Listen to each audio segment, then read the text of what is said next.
માળિયા તાલુકાના વીરવિદરકા ગામ નજીકથી ટેન્કરમાંથી ગેસ ચોરી કૌભાંડ ઝડપી પાડતી મોરબી એલસીબી ટીમ. બાબતે પ્રાપ્ત માહિતી મુજબ મોરબી એલસીબી ટીમ દ્વારા ચોક્કસ ખાનગી બાતમીના આધારે માળિયા તાલુકાના વીરવિદરકા ગામના પાટિયા પાસે આવેલ હોટલ પરંપરાના ગ્રાઉન્ડમાં દરોડો પાડી ગેસ ભરેલા ટેન્કરમાંથી ગેસના બાટલા ભરી ગેસ ચોરવાનું કૌભાંડ ઝડપી પાડી મૂળ રાજસ્થાનના વતની અને હાલમાં પરંપરા હોટલ ખાતે રહેતા આરોપી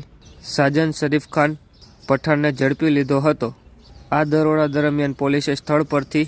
gas tanker number GJ12AU 6771, gas ભરેલા બાટલા 12, બોલેરો કાર નંબર GJ16Z 3230, ખાલી ગેસના બાટલા, એન્ડ્રોઈડ મોબાઈલ, ઇલેક્ટ્રિક વજન કાંટો, રબરની નળીઓ સહિત કુલ ₹56,40,160ની કિંમતનો મુદ્દામાલ જપ્ત કર્યો હતો. હાલ આ બનાવમાં પોલીસે એક આરોપીની ધરપકડ કરી અન્ય 3 આરોપીઓને ફરાર દર્શાવી તમામ આરોપીઓ વિરુદ્ધ માળિયા પોલીસ મથકમાં ગુનો નોંધી બનાવમાં વધુ તપાસ શરૂ કરી હોવાની માહિતી મોરબી એલસીબી પીઆઈ મયંક પંડ્યા દ્વારા